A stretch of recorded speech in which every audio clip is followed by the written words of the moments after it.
The morning sky over Seoul turned dark as something impossible blotted out the sun. Citizens stopped in the streets, pointing upward at the massive alien ship that stretched across the horizon like a metal mountain. Car alarms wailed as the ship's shadow fell over the city, and people began running in panic. Inside the ship, Emperor Kraldo stood 12 feet tall on his command bridge. His scaled skin gleamed like black armor, and his red eyes burned with the cold fire of someone who had never known defeat. Scars covered his face and arms, each one a trophy from a conquered world. Behind him, his alien crew worked at strange glowing panels, their clawed hands dancing over controls that humans could never understand. "Begin transmission," the Emperor commanded, his voice like grinding stone. Across Earth, every television, every radio, every phone screen suddenly flickered and changed. The Emperor's terrifying face appeared everywhere at once. In Tokyo, a businessman dropped his coffee. In New York, a mother pulled her children close. In London, the Prime Minister watched in horror from his office. Primitive species of the third planet, Emperor Kraldo spoke, his words automatically translated into every human language. "I am Emperor Kraldos of the Zephyrian Galactic Empire. Your world has been selected for incorporation into our domain. You have 72 of your hours to surrender unconditionally or face complete annihilation." The transmission showed images of other worlds the Emperor had conquered, beautiful cities reduced to ash, proud alien warriors kneeling in defeat, entire populations working as slaves in vast mining operations. The message was clear: resistance meant death. Deep beneath Seoul, in a bunker built to survive nuclear war, General Park Jun-ho watched his screens with growing despair. He was a man who had spent 30 years preparing for every possible threat to his country, but nothing had prepared him for this. "Sir, Missile Command reports all weapons ineffective," a young officer announced, his voice shaking. "Our most powerful nuclear missiles just dissolved when they hit their shields." General Park's weathered face showed no emotion, but his hands gripped the edge of his desk until his knuckles turned white. Around him, dozens of military personnel worked frantically at computers, trying to find some weakness in the alien defenses. They found nothing. President Kim Min-ho arrived 20 minutes later, his usually perfect appearance disheveled from the emergency flight to the bunker. He was a politician, not a soldier, and the weight of humanity's survival pressed down on him like a crushing stone. "Options?" he asked simply. "None, sir," General Park replied. "Their technology is thousands of years beyond ours. Our weapons can't even scratch their shields. We have 72 hours to surrender, or they destroy every city on Earth." In another part of the bunker, Dr. Lee Sora bent over her computer terminal, completely absorbed in her work. While everyone else panicked about weapons and defenses, she studied the alien transmission with the focused intensity of a scientist solving a puzzle. Her assistant, Choi Dae-ho, brought her coffee and watched nervously as she replayed the Emperor's message for the 100th time. "Dr. Lee," Dae-ho said quietly, "maybe we should evacuate. My family is in Busan, and I want to see them before." "Sure." Dr. Lee waved him silent, her eyes never leaving the screen. She was a small woman in her 40s, with graying hair and thick glasses, but her mind was one of the sharpest on Earth. She had spent her career studying alien life forms that most people didn't even believe existed. Now, faced with the real thing, she felt more excited than afraid. "Look at this," she murmured, pointing at wave patterns on her screen. The Emperor's speech follows specific rhythms. These aren't just threats, they're following some kind of formal protocol. Dae-ho leaned closer, confused. "What does that mean?" Dr. Lee's fingers flew over her keyboard, cross-referencing the alien speech patterns with ancient human diplomatic traditions. "It means they expect us to respond according to galactic law. They've probably done this same speech to thousands of worlds." "So?" Dr. Lee looked up from her computer for the first time in hours, and Dae-ho was surprised to see her smiling. "So what if we don't follow their rules? What if we give them an answer they've never heard before?" Above them, the alien ship waited in silence, its weapons capable of turning Earth into space dust with a single command. Around the world, humans prayed, cried, and said goodbye to their loved ones, believing they were living their last days. But in a small laboratory beneath Seoul, Dr. Lee Sora was formulating humanity's response. She had no weapons, no army, no advanced technology. She had something else, the one thing that had always made humans special among all the species in the universe. She had an idea that no one else in the galaxy would ever think of. The countdown continued, and Earth's fate hung in the balance, waiting for an answer that would change everything. The clock on the bunker wall showed 18 hours until humanity's deadline. Dr. Lee Sora had not slept, had barely eaten, and her eyes were red from staring at computer screens. Around her, world leaders argued in desperate voices about surrender terms, but she was no longer listening to them. President Kim Min-ho paced back and forth like a caged animal. The Chinese premier says we should surrender now and hope for mercy. The American president wants to try hiding in underground bunkers. The Europeans think we should send our children to space stations. His voice cracked with exhaustion. None of it matters. We have no good choices left. General Park Junho stood at the communication console, his face grim. Sir, we've tried everything. We sent diplomatic messages in 17 different languages. We offer them our resources, our technology, even volunteers to serve in their empire. They won't even respond to us anymore. Dr. Lee Sora suddenly stood up from her computer terminal. The small woman had been so quiet that everyone had forgotten she was there. Now she walked to the center of the room, and something in her posture made every conversation stop. I need to broadcast to the alien ship, she said simply. President Kim stared at her. Dr. Lee, with respect, this is not the time for scientific curiosity. We need solutions, not more questions. I have a solution, she replied, her voice calm and steady. But I need to speak directly to the Emperor. Can you arrange that? General Park frowned. They've been ignoring all our communications. What makes you think they'll listen to you? Dr. Lee walked to the main screen and pulled up her research.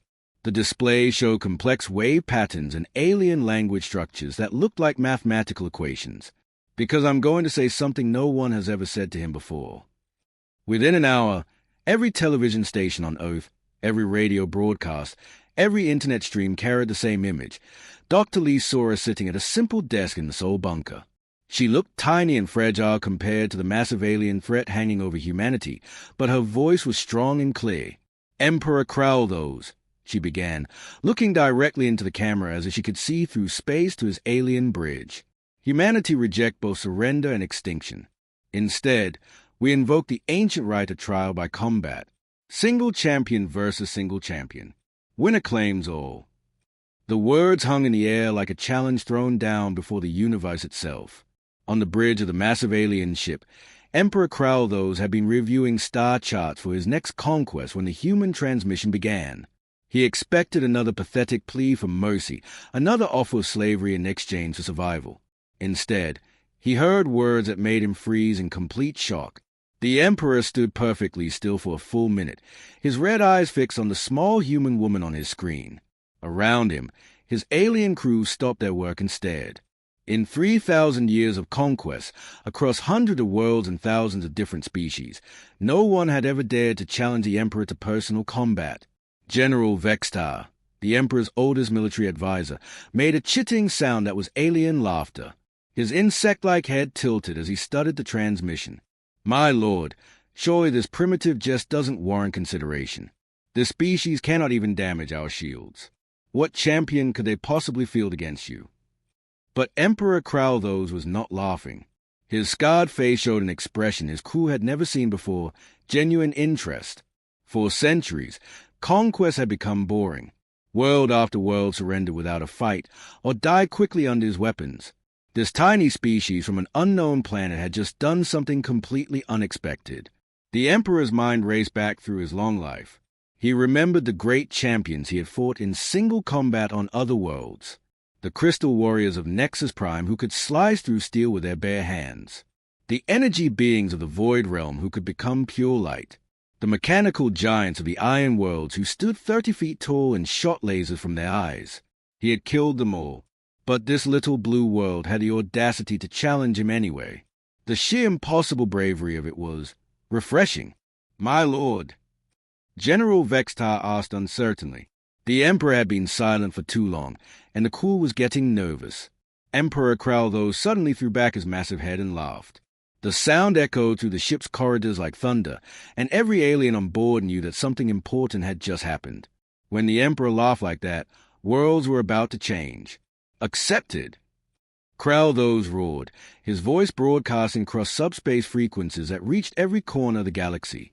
Choose your champion, humans. Let the galaxy witness what becomes of those who dare challenge the Eternal Emperor.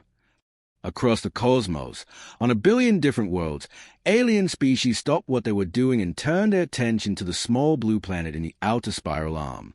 Most expected to witness the final moments of another foolish species that had dared to defy the Empire. But some of the older species, those who remembered the ancient laws of combat, felt something they had not experienced in millennia: hope. On Earth, Dr. Lisora sat back in her chair and smiled for the first time in days. Phase 1 was complete. Now humanity had to find a champion who could face the most dangerous being in the galaxy. The helicopter landed in a cloud of dust on the makeshift landing pad outside Kathmandu. Kang Minsu wiped sweat from his forehead as he helped carry the last injured earthquake survivor to the medical tent. His hands were dirty, his clothes torn from digging through rubble for 3 straight days, but his eyes still held the gentle determination that had made him legendary in South Korea's Special Forces. Minsu Sai called his teammate from the Disaster Relief Organization. "There are some military officers here to see you." Minsu frowned. He had left the army 5 years ago for a reason. The constant fighting, the missions where not everyone came home, it had worn down his soul until he could barely sleep at night. Now he spent his time saving lives instead of taking them, and for the first time in years, he felt at peace.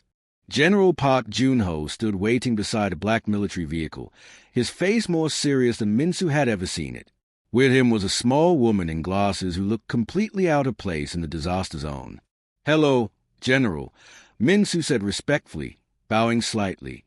"I heard about the alien situation. I'm sorry, but I can't help you. I don't fight anymore." "We're not asking you to fight," Dr. Lee Sora said, stepping forward. "We're asking you to represent humanity." General Park opened a tablet and showed Minsu the news broadcast from around the world. The alien ship still hung over Seoul like a dark promise of death.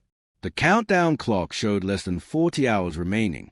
"The situation is worse than the public knows," General Park explained. "We've identified the strongest fighters on Earth. Olympic champions, martial arts masters, professional soldiers. All of them together couldn't scratch that alien's armor." Minsu shook his head. "Then why are you here? You just said I can't win." Dr. Lee pulled up Minsu's military service record on her tablet. Page after page of mission reports, commendations, and testimonials from the men he had served with. But she focused on one particular statistic that made Minsu's breath catch in his throat. 12 years of active duty, she read aloud. 147 high-risk missions. 0 casualties under your command. Not one single person left behind, no matter how dangerous the situation became. Minsu's eyes grew distant as memories flooded back. The mission in Afghanistan where he had carried 3 wounded soldiers through enemy territory for 2 days. The hostage rescue in Somalia where he had stayed behind to ensure every civilian escaped, even though it meant facing 20 armed militants alone. The avalanche in the Swiss Alps where he had dug with his bare hands for 18 hours to save a trapped climbing team. That was different, he said quietly. "Those were my people, my responsibility." "And now all humanity is your responsibility," Dr. Lee said simply. The flight back to Seoul was the longest 3 hours of Minsu's life. He sat in silence, staring out the window at the alien ship that grew larger as they approached the city. His wife, Han Ji-young, met him at the airport with their 5-year-old daughter Yuna. Ji-young didn't say anything at first. She just looked at his face and knew that her husband had already made his decision. After 10 years of marriage, she could read his expressions like a favorite book. "Daddy." Yuna ran to him with a boundless energy that only small children possess. "Are you going to fight the bad aliens?" Minsu knelt down and pulled his daughter into his arms, breathing in the scent of her hair and memorizing the feel of her small hands on his face. "Daddy has to go help people again, doesn't he?" she asked with the innocent wisdom that children sometimes possess. "Yes, little star," Minsu whispered, his voice thick with emotion. "One more time." That night, while Ji-young and Yuna slept, Minsu sat at his kitchen table and wrote letters. One for his wife, to be opened if he didn't come home. One for his daughter, to be given to her when she turned 18. And one for his parents, thanking them for teaching him that protecting others was more important than protecting yourself. Meanwhile, high above Earth, Emperor Crowldo prepared for combat with the same rituals he had followed for centuries. His ceremonial armor was brought from the ship's vault, each piece inscribed with the names of champions he had defeated. The Sword Master of Rigel 7, the Lightning Warrior of the Storm Worlds, the Iron Giant of Mechanicus Prime. Soon, he would add another name to the collection. But in a small training facility in Busan, something different was happening. Kim Hyun-woo, Minsu's old squad leader from Special Forces, watched his former student practice basic combat moves with a heavy heart. "You know you can't beat him," Hyun-woo said bluntly. He's 12 feet tall, armored like a tank, and has been fighting for 3,000 years. Minsu paused in his exercises, sweat dripping from his face. "I know. Then why are you doing this?" Minsu looked out the window toward Seoul, where millions of people were going about their daily lives, unaware that their champion was preparing not for victory, but for the most important defeat in human history. "Because Dr. Lee didn't choose me to win," he said quietly. "She chose me to show them who we are. And when that alien kills me, I want the galaxy to see that humans don't quit, even when there's no hope left."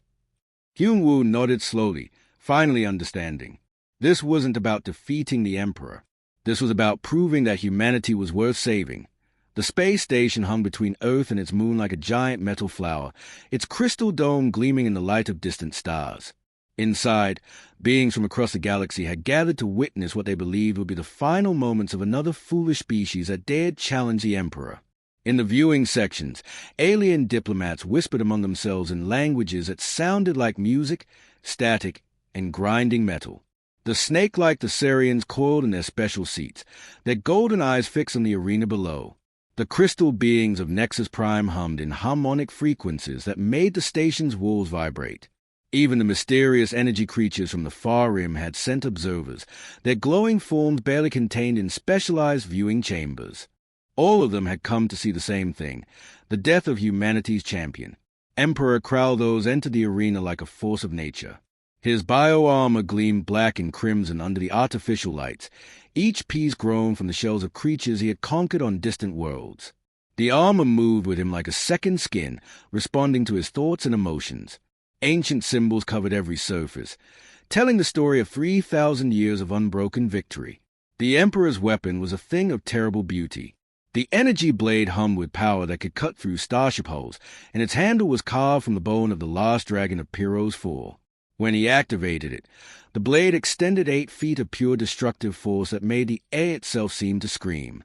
Across the arena, Kang Minsu looked like a child's toy in comparison. His combat suit was simple military gear, the kind worn by Earth's special forces. His weapons were equally basic, a titanium knife, a plasma pistol that would barely scratch the Emperor's armor, and his bare hands. To the alien observers, he appeared pathetically outmatched. But Dr. Lee Sora, watching from the human observation deck, saw something different in Minsu's eyes. Not the desperate fury of a cornered animal, not the blind courage of a fanatic, but the calm determination of a father who had promised his daughter he would come home. The arena's neutral gravity field activated, and both fighters floated slightly off the ground. This was an old galactic tradition, ensuring that no species had an advantage from their home world's gravity. The Emperor had fought in this environment hundreds of times. For Minsu, it was completely new. "Begin," announced the station's artificial intelligence in 1,000 languages simultaneously. Emperor Crowldos moved with the confidence of absolute superiority. His initial charge was casual, almost lazy. He expected to end this embarrassing display within seconds. His energy blade swept toward Minsu's head in an arc that should have separated it from his shoulders cleanly. Instead, Minsu did something no galactic champion had ever done. He didn't try to block the impossible blow or dodge with superhuman speed. He simply dropped below the Emperor's strike and grabbed a handful of metal debris from the arena floor, throwing it directly into the Emperor's eyes. The alien crowd gasped in shock. Fighting dirty was not part of galactic combat tradition. Champions were supposed to meet strength with strength, skill with skill. They were not supposed to throw sand in their opponent's face like street fighters. Emperor Kraldo stumbled, momentarily blinded, and Minsu pressed his tiny advantage. He didn't attack the Emperor's heavily armored body. Instead, he went for the joints, the seams, the small gaps where even bio-armor had to bend. His knife found a gap behind the Emperor's knee, drawing the first blood the mighty alien had shed in decades. The wound was tiny, barely a scratch, but its effect on the watching galaxy was enormous. The invincible Emperor could bleed. Impossible, hissed a Thessarian diplomat. No one has wounded the Emperor in 3 centuries. Emperor Kraldo's red eyes blazed with rage and something else, confusion. This tiny human wasn't fighting like a warrior. He was fighting like someone with everything to lose, using every desperate trick, every underhanded tactic, every lesson learned from a lifetime of impossible rescues. When the Emperor's massive claws raked across Minsu's chest, tearing through his armor and drawing blood that floated in red droplets through the zero gravity, the human staggered but didn't fall. When the alien's superior strength sent him crashing into the arena's reinforced walls hard enough to crack the metal, Minsu pulled himself upright and kept fighting. "Why won't you die?" Emperor Kraldos roared, his voice echoing through the station like thunder. For the first time in centuries, he was genuinely puzzled. Every other champion had fallen by now, their bodies broken, their spirits crushed by his overwhelming power. Minsu wiped blood from his mouth and looked up at the Emperor with eyes that held no fear, no hatred, only an unbreakable resolve. "Because," he gasped, raising his damaged plasma pistol one final time, "she's counting on me to come home." The final exchange lasted only seconds, but it changed the course of galactic history. Minsu's last charge wasn't designed to win. It was designed to prove something. As the Emperor's energy blade pierced his heart, Minsu's own weapon found its mark in the one place no champion had ever reached, a hairline crack in the Emperor's chest armor. The plasma burst was tiny, barely enough to damage normal metal, but it shattered something that had been thought unbreakable. For the first time in 300 years, Emperor Kraldos felt pain. As Minsu collapsed, his life flowing away in the artificial gravity, his last words echoed across subspace frequencies to every corner of the galaxy. "Tell Yuna, Daddy kept his promise." Emperor Kraldos stood motionless in the arena, his massive form casting a shadow over Minsu's still body. Dark alien blood dripped from the crack in his chest armor, each drop floating in the zero gravity like tiny crimson stars. The wound was small, barely more than a scratch, but it represented something that had never happened before in 3,000 years of conquest. The Emperor had been hurt. Around the space station, representatives from 1,000 worlds waited in absolute silence. They expected the usual declaration of victory, the formal claim of Earth as another conquered world. Instead, they witnessed something that will be talked about in hushed whispers for generations. Emperor Kraldos looked down at the human who had dared to wound him, and for the first time in his long life, he felt something other than the cold satisfaction of victory. The small man had died not in rage or desperation, but with peaceful determination, his final words about keeping a promise to his daughter. Without a word, the Emperor turned and walked away from the arena. General Vextar, watching from the Emperor's command ship, clicked his mandibles in confusion. "My lord, the conquest protocols require formal declaration of victory. The planet is yours by right of combat." But Emperor Kraldos said nothing as he boarded his shuttle. His red eyes stared straight ahead as if seeing something far beyond the metal walls of his ship. When he finally spoke, his voice was so quiet that his crew had to strain to hear. "Prepare the fleet for departure." "So," General Vextar's insect-like head tilted in bewilderment. "What about the conquest? What about adding Earth to the Empire?" The Emperor was silent for a long moment, his scarred face unreadable. "The human kept his promise," he said finally. "Let him keep it." Within hours, the massive Zephyrian fleet began folding space around themselves, preparing to jump to hyperspace. On Earth below, billions of humans watched their televisions in disbelief as the alien ships that had threatened to destroy them simply disappeared into the star-filled void. In the bunker beneath Sol, Dr. Lee Sora held 5-year-old Yuna in her arms as they watched the sky clear through the observation windows. The little girl had been asking the same question over and over since they brought her father's body back from the space station. Did Daddy win? Yuna asked again, her small voice heavy with confusion. Everyone kept telling her that her father was a hero, but she didn't understand why heroes had to die. Dr. Lee looked down at the child whose father had just changed the course of galactic history and felt tears running down her cheeks for the first time since she was Yuna's age.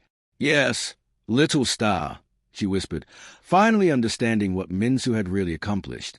He won everything. The news of Emperor Kralthos' retreat spread across the galaxy faster than light itself. On worlds that had lived under the Empire's boot for centuries, people gathered in secret to share impossible news. The Emperor, who had never been defeated, never been wounded, never shown mercy to any species, had walked away from a conquered world, and all because of one small human who refused to give up. On the crystal world of Nexus Prime, an old farmer named Zendar heard the story while working in his fields. When Imperial tax collectors came the next day demanding triple tribute for the Emperor's war machine, something had changed in the old alien's eyes. "No," Zendar said simply, the first time in 50 years that anyone on his world had refused an Imperial demand. "Remember the human who came home." The tax collectors laughed at the foolish farmer's words, but within days, the phrase had spread across Nexus Prime like wildfire. Within weeks, the entire planet was an open rebellion. On the water world of Valda, a mother named Isistel clutched her children close when Imperial recruitment officers came to take them for military service. Instead of the usual terrified compliance, she looked the officers in the eyes and spoke words that made them step backward in shock. "My children stay with me," she declared. "Remember the human who came home." One by one, other Valdorian mothers joined her, forming a protective circle around their young. The recruitment officers, faced with an entire population that suddenly refused to be afraid, retreated without taking a single child. The pattern repeated on world after world. Species that had been slaves for generations suddenly remembered what it meant to fight for something more important than their own survival. They had seen a human die not for glory or conquest, but for love, and it had shown them something they had forgotten existed. Years passed, and the mighty Zephyrian Empire began to crack from within. Not destroyed by enemy fleets or superior weapons, but brought down by the simple idea that some things were worth dying for. Emperor Kralthos, sitting alone in his throne room as reports of rebellion reached him from every corner of his domain, often found himself thinking about the small human warrior. Kang Minsu had done what no army could accomplish. He had shown the galaxy that love was stronger than fear, that keeping promises mattered more than winning battles, and that even the smallest person could change everything by refusing to give up on what they cared about most. And in a small house in Seoul, Han Ji-young tucked her daughter into bed each night with the same story. She told Yuna about her father, the man who kept his promise to come home by showing the entire galaxy what home was worth fighting for. The galaxy would never be the same, and it all began with one father's love for his little girl.